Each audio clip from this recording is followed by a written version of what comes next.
Welcome back to another episode of Fully Stoked Podcast. I'm your hostess, Sarah Stokes, and I'm here with my friend Alyssa Hughes. Alyssa is the owner, founder, CEO, everything of Barefoot Baby Clothing Company and her nonprofit, which is Barefoot Baby Foundation. Is that correct? So welcome back, Alyssa. Alyssa and I tried this once before. She's got lots of grace for me because I just got the voice recording. I didn't get the actual video. So she allowed me to come to her beautiful location and do this all over again. Thank you so much. You're very welcome. I'm glad we get to do it twice. Isn't she beautiful too? Such a beautiful young lady. So without further ado, let me just introduce myself. My name is Sarah Stokes. I am a lender by day. I help people with home financing, but I really love to connect women entrepreneurs, women in leadership, women in business with other women and people, because I think even, men can glean from a lot of what Alyssa has to say. Alyssa is kind of like an overnight sensation, but you're still like holding steady and very successful. You'll see later, we're going to do a tour of this incredible space that they have, Barefoot Baby Clothing Company and the foundations. Let's get started, Alyssa. So tell us a little bit about how you got to North Carolina, because you're not from here. Nope. So it's kind of a crazy story, but I'll try to keep it short and sweet. So I am originally from Connecticut, born and raised. My whole family, like 90%, even the extended family, still lives within like a hour bubble in Connecticut. And my husband's the same way. So back in 2013, I had just gotten my master's degree in psychology. I was going for a second master's so that I could become a counselor at a prison. That was my goal. I was going to become a counselor at a prison. I was a staff sergeant in the National Guard, so I was doing that, working full time. And at work, I met Matt, who is, spoiler alert, now my husband. So all that was going on. And I was ready to get out of the state for a while. I was finishing up my 6.5-year term with the Guard. So I started looking around and basically also looking at PhD programs. And I happened to find one in North Carolina with the forensic focus, which was rare. And so I'm like, North Carolina sounds great. It's far enough away. I'm getting something very different from Connecticut, but not so far that I have to fly. I could drive home. And more importantly, my thinking was, oh, it's just so cheap. I'll just go down there. I'll find a job, save a bunch of money, and come back. So that was the plan. Well, the taxes are cheaper though, right? Yeah. The taxes are a lot cheaper. Everything truly is cheaper, especially this is 2013. So a lot has changed, in the last 12 years. So basically it was just like, this sounds good. I'm going to go. So I invited Matt, who had been my boyfriend for like 2 months. Like, I'm going. Do you want to go or do you not want to go? I love the way you just do things. Yeah, I'm just like, we're in this. Yeah. And again, the hope was I'm going to come down, get my PhD, work full time. And then if Matt and I are still dating, we'll move back to Connecticut and start our family.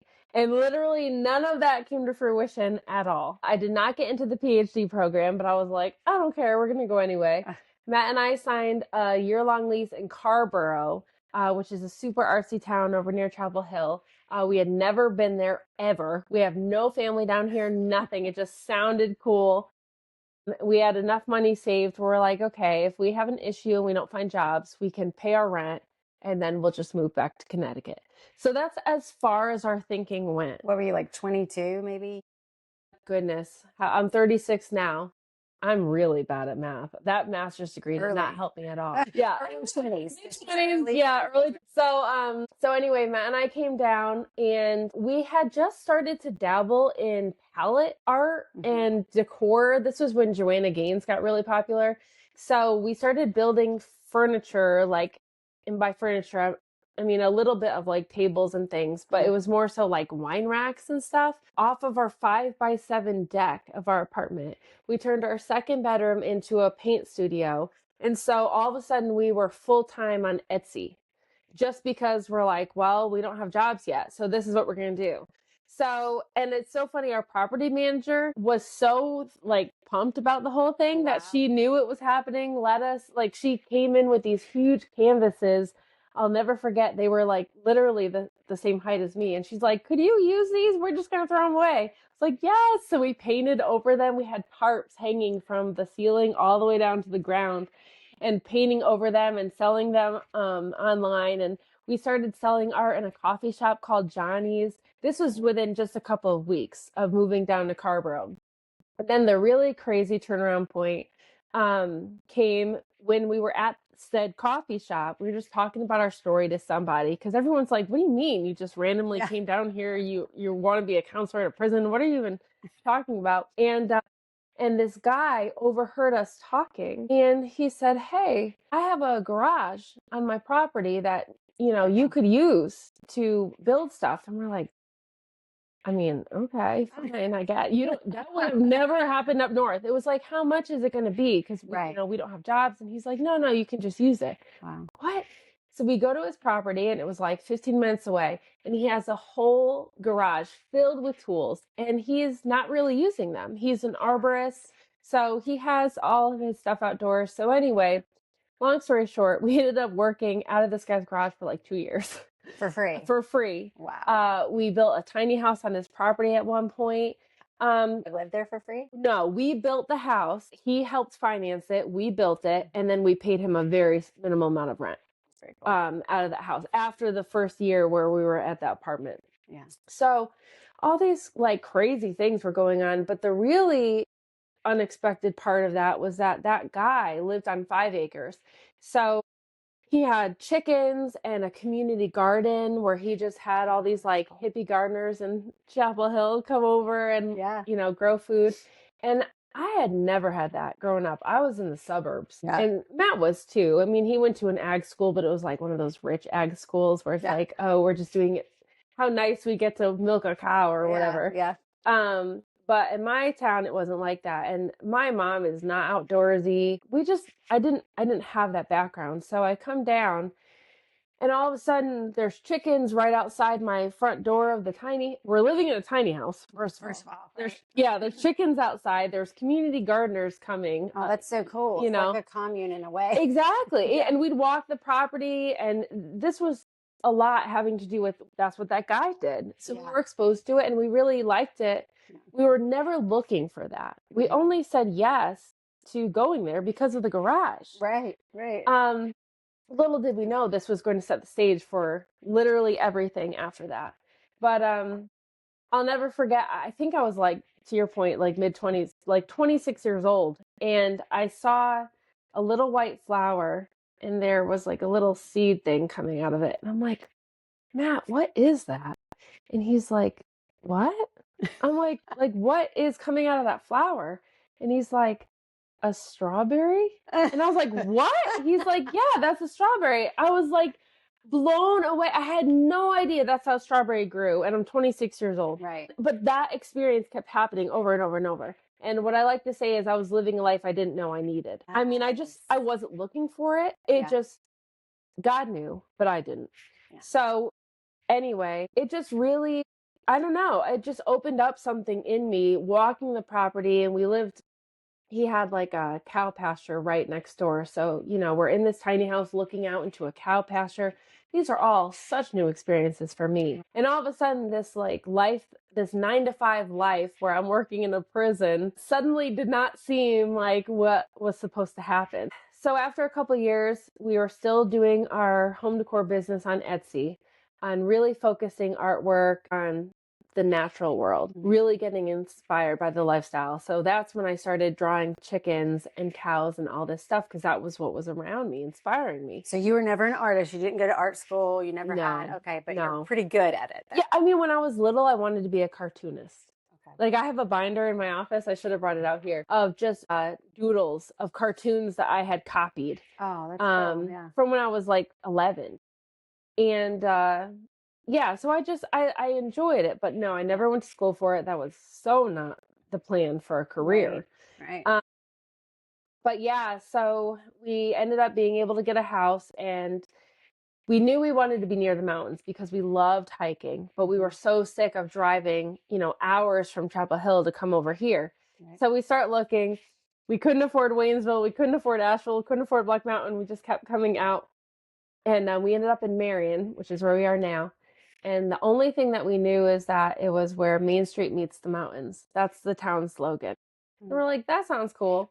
And my dad up in Connecticut happened to be browsing houses and found the house where we live now. And he's like, this one looks good. 4 bedrooms on 9 acres, under 200,000. Yeah. When did you buy this? 17. So the market, like I said, it changed a lot. It was like, we thought, okay, Marion, the schools weren't rated very high. We're like, oh, we're going to homeschool. We don't. We didn't need jobs. And Marion's very rural, so there aren't a ton of jobs around. So that wasn't an issue. So anyway, we moved in, and once again, it was just like Carrboro. We're like, well, worst case scenario, we'll live here for a bit, right, and then we'll move. Right. But we love it. I mean, it's been so perfect. The house where we live, they had a family of 10, 8 kids, 2 parents living in the house. They now have 10 children. Now, did they homeschool? I think you did. They did. Yeah, they homeschooled. So it had just such awesome memories. We're actually still in touch with the family a little bit. So every once in a while, the mom will send me a picture of like her kids in the same spot that I just posted my kids, covered in mud and everything. Oh, and actually that's a great segue. So, because of course you said how we own Barefoot Baby, which is a clothing company, not home decor. So what ended up happening is soon after we moved into the house, I had my first daughter. Her name's Cameron. And I have to tell you, I wanted a boy. I did not want a girl. But she loves you, Cameron. Yeah. Oh gosh. She's still only 7, so she'll see this later and know. But I just was worried about raising a girly girl. Right. Because I'd like to do my hair and stuff, but like I'm not high maintenance. I don't the lifestyle, the farm lifestyle. Yes. And I was worried about that with a girl. I thought a boy would just be perfect. Well, obviously Cameron's a girl, and I found out, I cried. I was so disappointed.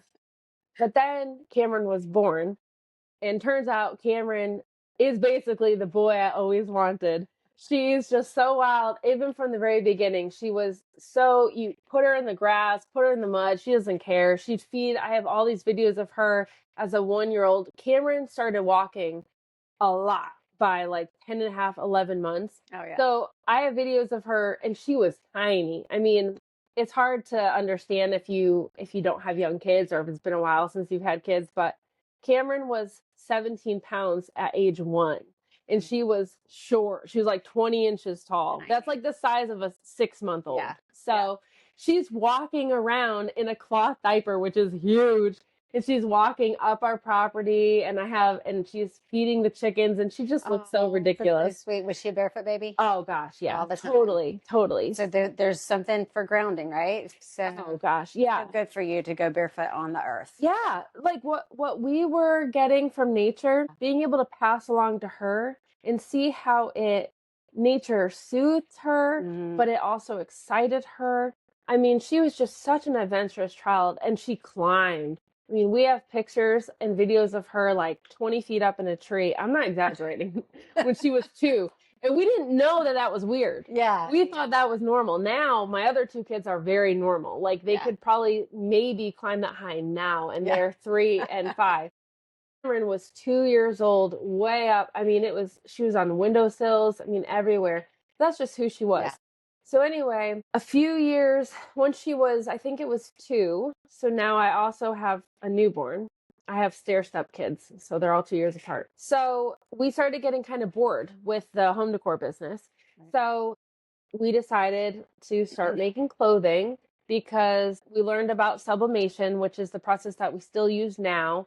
And basically, where screen printing is very messy and takes up a lot of space, sublimation is really clean and small. So we were able to get the whole setup to get started for like $400. So real quick, just as a business owner, one of the things you told me the first time we did this was that it was very expensive to ship the artwork, right? And so you were spending a lot of time and money. It was heavy. Yeah. It was awkward. And then you started this in addition, I think, right? You were still doing the artwork at the same time, but it was just a bit easier, quicker. I mean, and your bottom line probably did better. Yeah, I mean, the artwork could never scale. So it was, to your point, it was very expensive to ship, but it was also, we were using pallets a lot of the time. So it was inconsistent weights, inconsistent coloring. It was not good for wholesale. Yeah. Because you can't have these big bulky canvases just, in line on a shelf. It just wasn't feasible. So it was never going to be anything beyond what it was. Right. We'd already reached the max. You can only do so many pieces of art a day. Exactly. Right? Okay. Exactly. And it's hard to hire someone to paint with wood stain in the same way I do, Right. so that it Just can had be to be you. replicated. It had to be me. Yeah. So it was never scalable. And also it was just getting old. We were carrying Matt made dog bowls, and I would paint the name of the dog on them. And we're carrying them from his workshop, which started in the basement of our house. Eventually we got an outbuilding. So we're carrying it up the driveway into my house. We're banging every door frame Right. with all the canvases. I'm painting with wood stain in my house, right, where my children are. Oh no. And where I'm breathing. And it was just a mess. We were tired of it. It was just, right. It wasn't fun anymore. Okay. We were really losing that. And we had plateaued in the sense of income, which is fine. We made enough that we could live. As an entrepreneur, you're always looking for that progress. Yeah. And we weren't getting it. Right. So we started the side thing with the clothing, thinking it was going to stay a side thing. Right. We started on a 6-foot table with, again, like a $400 setup, just a printer, some sublimation ink, a few blank pieces of clothing from a random company I had Googled. Yeah. And a heat press and the tablet. So I was drawing digitally for the first time, which came with its own learning curve. You draw all these things? I draw everything. Wow, that's beautiful. You are really good. She is very much an artist, actually. Thank you. It's beautiful. Yeah, there was a bit of a learning curve with the tablet, but we put it on Etsy. And again, it was all inspired by Cameron, because at the time I did have another daughter, but she was a newborn. Yeah. So we didn't really see her personality yet. She would not have inspired. My second daughter would not have inspired Barefoot Baby. Kai is very much, I want pink and I want to do gymnastics, mommy. And she's the sweetest heart in the whole world. But she was not the wild child that Barefoot Baby is inspired by. That's awesome. But I do love her. But yeah, so anyway, we started the clothing and we were getting good feedback. There were other parents that were looking for something similar, because Cameron loved the tractor. She loved chickens and all the things. And I wasn't finding that, especially not for girls. So I started drawing it, and we were selling it on Etsy because that's what we knew from the home decor. You drew that? I drew that. Yeah, those are the cows. Wow. And that's my son, Roan, in the owl. You drew all that? Really? Yeah. It's really good, actually. Thank you. But yeah, so we started, and it was a nice side gig. It was like $40,000 in the year. Yeah. So it was like a nice bump, but it wasn't like life-changing. So then randomly, so now we did that for a year. Now I have my third child, Roan, that boy right there. So this is now 2022. So we're doing this all through COVID and, all that kind of thing. And Matt's aunt lives up in New Hampshire, and she owns a birdseed store. So she messaged me randomly on Facebook and was like, hey, have you ever heard of this website called faire.com? It's FAIRE.com. Said, no, what is that? She's like, well, that's where I find my vendors for the store. You sell on Faire. It's very much like Etsy, but it's B2B. So business to business. You have to have like an EIN of a store in order to purchase from there. And you have to have a resale license if you're the wholesaler. So, so it's not just for anybody, but I'm like, sure, I'll try that, because like we said, the art was never going to be for wholesale.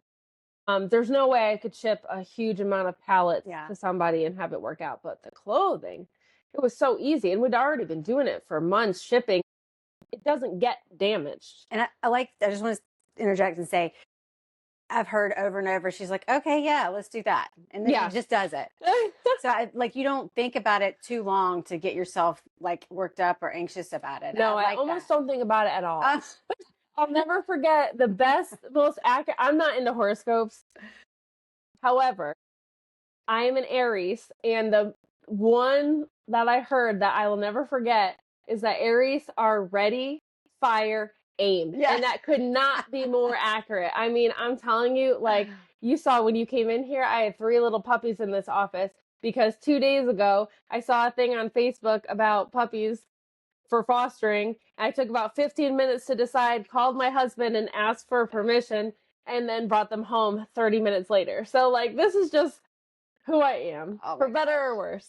But it brought me here. It brought me to North Carolina, Right. you know, all the things. So yeah, so where So you get on fair. Oh, get on fair. Yes. Okay. So again, I had just had Roan. Roan was 1 month old. He was born on April 4th. I love this story. Okay. It's ridiculous.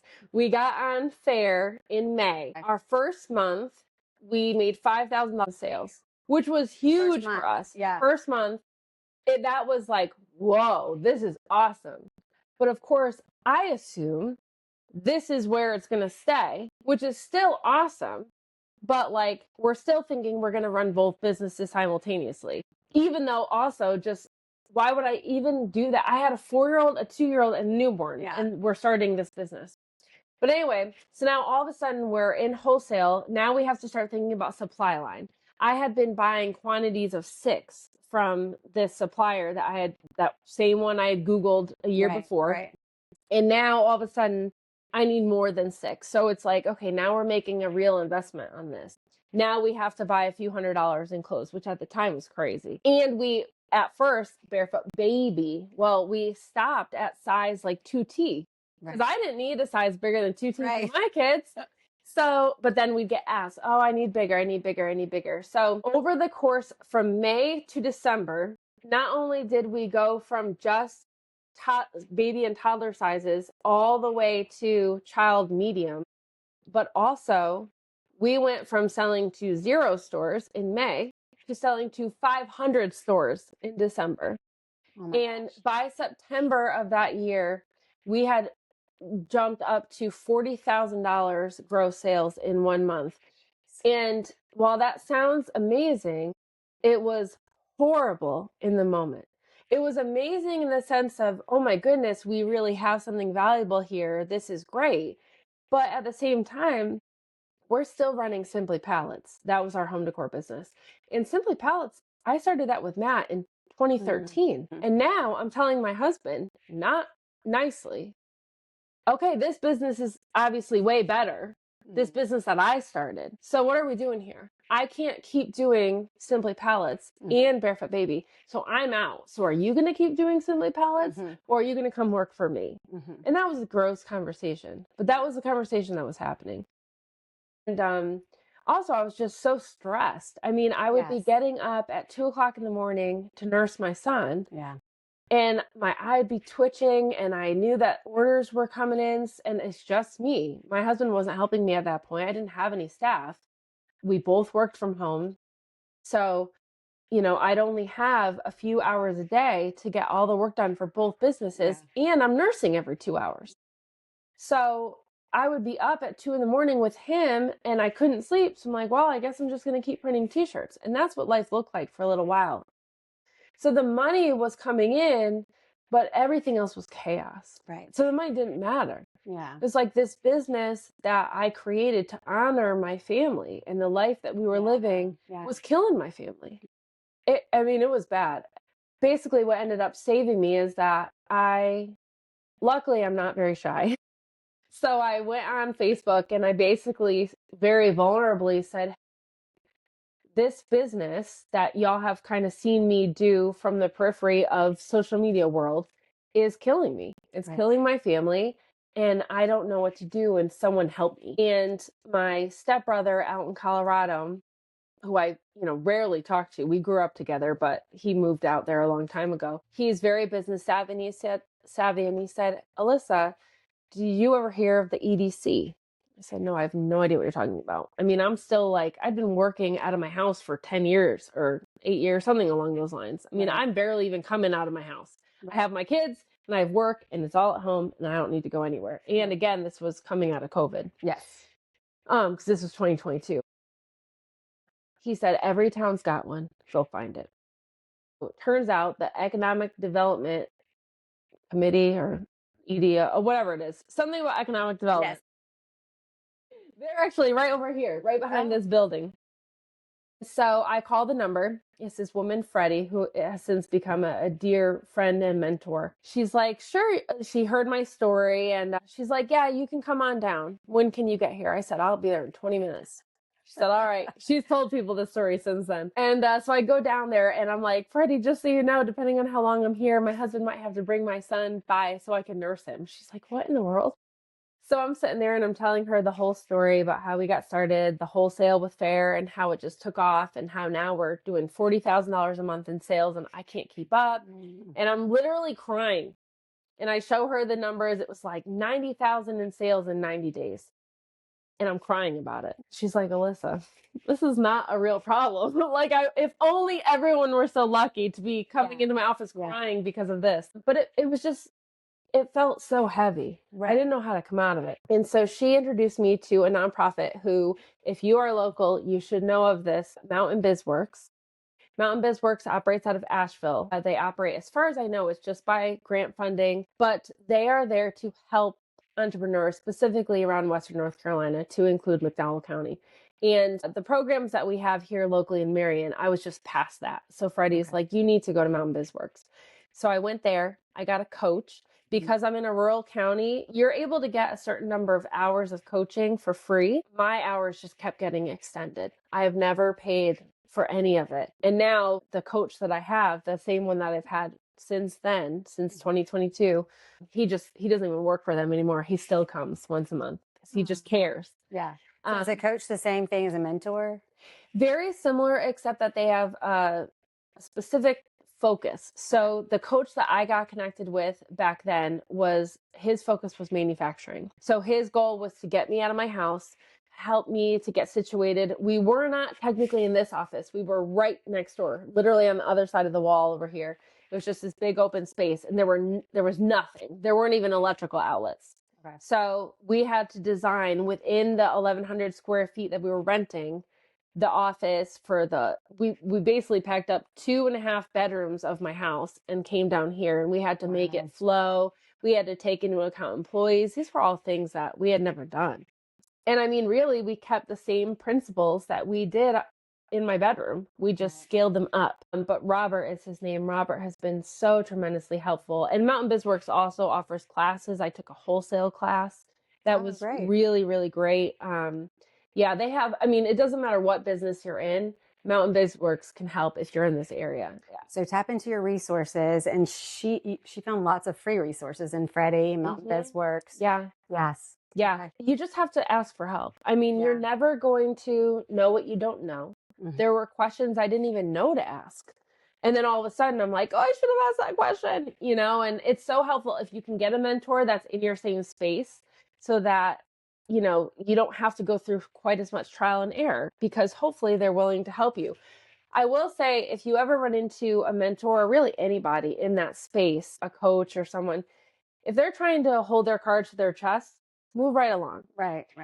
There are people that are watching this that I have mentored since getting my feet on the ground and kind of figuring things out over the last couple of years. If you come in here and you ask me about sublimation, I will literally tell you everything I know. I will let you take pictures of my printers. I will tell you what paper I buy. I mean, I'll show you everything. Well, okay, so you're not a gatekeeper, and you're a proponent of people not having mentors and coaches who maybe are not going to share. Correct. All the information. Why would you do that? Mm-hmm. Yeah, definitely find somebody who's going to do that. It sounds like you're an open book.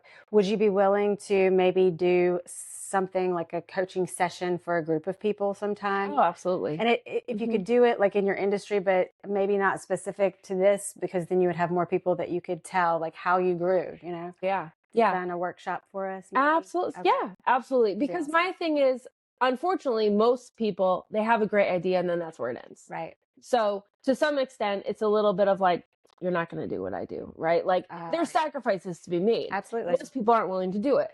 But more than that, it's just like there's enough space for everybody. Yeah. Absolutely. Just looking at the time, because I know you have to go. We're okay. It's 2:19. You have to get your kids in just a little bit. Okay. She has children. I know you know that from all the children talks. So yeah, I'd be happy to help. So what else do you want to talk about? So you were talking about you were in that space, and then what happened when you moved here? You just moved here not too long ago, right? We moved here in May of 2024. Okay. So Yeah. this bigger space. We were in the small space for about a year. Then they walled us in and we're like, we have to get out of here.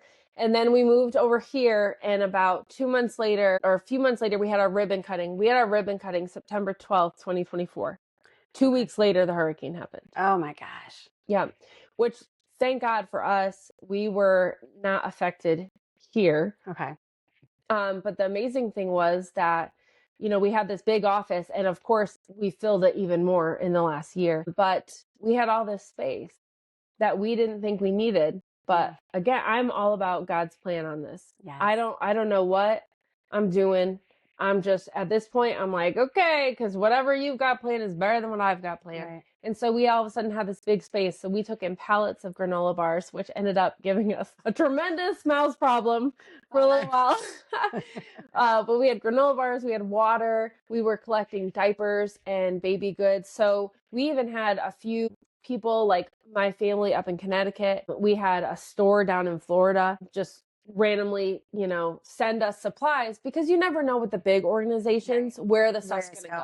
Yeah. Yeah. So we acted as like a very mini hub as we could, which was awesome. That is awesome. And is that when the foundation started, or did the foundation start before that? So technically the foundation started before that, but that's when it really, we got in the weeds fast because of the hurricane. So what happened with the foundation is, so now we're downtown, and because I felt so indebted to Freddie over at the EDC, I was like, you know what? And it's the Marion Business Association. I immediately wanted to connect with the community, help other people like me, and just get involved. So I started finding a couple I didn't find anybody. God sent me some random people. Honestly, they just like pop out of nowhere. But like McDowell Trails Association, Steve Pierce over there, that's a local association, and they were doing the Year of the Trail. And I love hiking with my family. Yeah. So that was a natural connection. So I talked to Steve right away. And so we just started talking with people in town, figuring out how we could better the town, how we could bring the things that we were finding to be so positive for our family. Going outside, spending time together. Matt and I, our whole career, we've been so fortunate that we both spend 50% time with our kids. When we were doing the home decor business, I'd have the kid from 1 to 3 kids, depending on what year it was, in the morning, and then Matt would have them in the afternoon, and we would just swap. So he was there for everything. That's great. And even now, like you just said, I'm going to go pick up my kids. We typically get our kids, we're both home by like 3:30 every day. And we could probably be further along if we stayed till 5, or if one of us stayed till 5. But what's the point? Yeah. Our kids aren't going to be young forever. I love that. So I wanted to bring that to the community. So we started Barefoot Baby Foundation. So while Barefoot Baby, the clothing company, promotes those kinds of down-to-earth country images on clothing, the foundation wants to bring them by memories. So that's the whole mission. So we started, the very first thing we did was build a park in Marion, a nature park, with the NC Gold Foundation. They just happened to reach out to us, and we're like, yeah, sure. I mean, they had everything they needed. They just needed someone to light a fire a little bit. They built a nature park. We bought a couple picnic tables, and that was basically our involvement. But they give us far more credit than we deserve. But that was what started the foundation, and then the events with Steve at the MTA. But then that was May of 2024.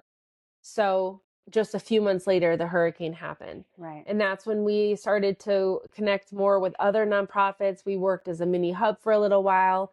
We were giving away board games and activity sets for people who they were out of electricity. Yeah. So that was something we were just trying to stay in our lane, focus on the kids once the survival stuff was done. Right. But it's really just been all about trying to give back. As we grow our business, we want to grow our impact. We see the t-shirts as a catalyst for our community work, not the other way around.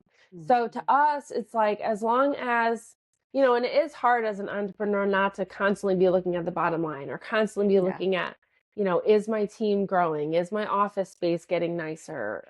All those kinds of things.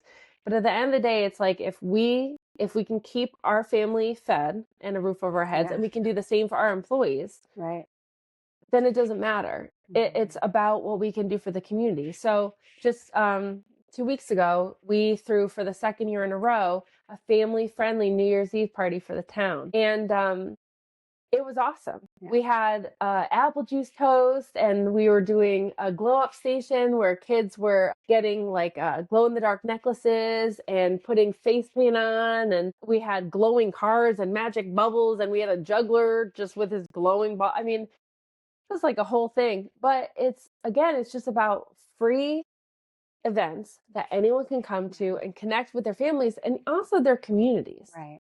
You know, this is why I'm so open to doing a workshop. This is the kind of community I want to live in. I want to live in an area where entrepreneurs are welcome and encouraged. I want to live in an area where families can go down on Main Street and number one, they know it's safe and they know that it's a welcoming environment. It doesn't matter if they have money to spend or not. I want you there. I'm not trying to get in your pocket. Most people don't realize that we sell t-shirts. Yeah. You know, we do so much of this is a manufacturing facility, not a retail store. It's pretty because a woman decorated it. But most of the time we do not have customers here. Mm-hmm. So when people see Barefoot Baby Foundation up on Main Street, there's not the connection there. Gotcha. If I'm selling t-shirts at an event, something's going on. S has hit the fan because I am all done with that. Yeah. We're past that. But yeah, that's the kind of community I want to live in. So I love that you're creating that community. Really and truly, like you're a big driving force in how Marion has grown, the community has grown, and it's gotten tighter, I would say. I mean, it's amazing. And I just can't wait to see the future, what happens. Keep doing what you're doing because it's love and it's light and you're doing all the right things. So you were talking about like, how do you think your faith journey has affected your business savvy or your steps? You mentioned several times, you know, I didn't find these people, God sent them my way. Mm-hmm. So like you were not always really a spiritual person, right? No, not at all. I grew up Catholic just because my family was. And as soon as I basically turned 12 and they couldn't force me into the vehicle to go to church, I was out. And Matt was the same way. He literally announced after his confirmation to his entire church that he did not believe in God. His parents were thrilled. He was a very loud atheist. I was more like agnostic. And then about 2.5 years ago, we hit a very difficult part in our marriage. It was shortly after we moved downtown here. You know, the normal song and dance. We have kids, we're busy, we disconnect, all the things. But it got bad enough where, for whatever reason, I was like, I feel like we need to get back to church or get to church at all. And he agreed, which was crazy at the time. And we found a great church. We're very involved in the community, the church community where we are still. We're both in like a weekly, I'm in a women's group, he's in a men's group. We just connected right away. But the thing that it has changed about our lives more than anything is that we really saw that we were not the creators of this life. Oh. Like if you left it to me, again, I was planning to be at a prison. Right. I was going to be a counselor at a prison. And now I'm drawing chickens on children's shirts and throwing neon New Year's festivals on Main Street. Yes. You know what I mean? It's like, and not just that. I mean, we've only been on the scene. Again, we were essentially hermits until we moved into this office in 2022. And really, it was December of 2022. We didn't start full time here until January of 2023. So we're talking this tiny amount of time. And so it's been only 3 years. We just hit the 3-year anniversary of being downtown. And now I am in my second year of throwing events alongside the city. So you know what I mean? It's the city and it's Barefoot Baby Foundation. And that's crazy. And it's a testament to Marion's openness to anyone who's willing to step up and put their money where their mouth is and do a good job. But also it's a testament to whatever God is doing here. Because what no-name Yankee is going to come to this rural southern town and all of a sudden start throwing events on Main Street? Well, it's a testament to God, but it's also a testament that you are willing and open to do whatever it is that God has for you. You're just so willing. Yeah. And that your husband is so willing too. Yeah. Did he ever like put up a fight with anything? Not with the foundation to get the puppies. Yeah, permission. He is much more open. He really does believe, now that we've had a couple years of having faith under our belts, we do whatever we think God is driving us to do. And we think our mission is to bring this outdoor lifestyle to families who, even in rural places like Marion, are getting further and further away from it because of technology, because of busy schedules. And he believes that's our mission, and so do I. And so whenever we have a thought of doing something, even if he thinks it's crazy, now the puppy thing was a little bit different, but he very much understands that I am not just coming up with this because I'm trying to pat myself on the back, put myself up. I'm trying to do this mission that God has assigned to us.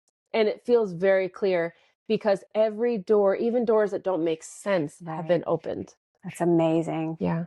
That is amazing. Well, thank you for your time. I am going to get with Alyssa and see about a workshop or training, something That'd be where great. you can, pass along the information. You have a lot of information you just barely touched on. And I was like, I should be taking notes, really. But I think if you could share that with other entrepreneurs or people that want to start a business, I think that would be fantastic. And we can definitely set up something. I would like to take a quick tour. Yeah, if we can. So we've never done that, but let me get my lights set up and handy dandy light. Thank you, Amanda. You're the one who showed it to me. All right. So yeah, this space is just like right where you walk in. It recently shrunk because we had to expand our storage units, but we'll get to that. Little thing, isn't that precious? That's actually 3 horses that live in Waynesville. Well, one of them passed away, but my friend's horses. Yeah, this is our little entryway. Unfortunately, this also happens to be where we have a lot of our junk. But I guess we'll come over here first. We have our hat station. So we're currently making youth hats. We're actually waiting for our first shipment of adult hats as well. So I design all the patches and then we just adhere them here. This is our flex area where when we have big shipments, like for Mass General Store, we print everything and separate it by store. So we need a lot of space. We also bring inventory over there. Here's our packaging area along with our pre-made stuff like our joggers, and I design workbooks and children's books. So we just grab those right from there. We have our office area over here. We have enough stations for 3 employees and my husband, and then I'm walled in because I love to play loud music. So I love it. They're trying to block me out. My puppy cage over here. Oh, this is just some of our extra clothing. It's like, oh, I accidentally printed an extra or whatever. This space here, I'd love for you to show our mission: bring nature and family back to childhood and have fun doing it. And that's the key, because if you're not having fun, what's the point? Yeah. So that's our employees love just having that little space. And we frequently have children in the office, whether it's my kids, our employees' kids, so they love it.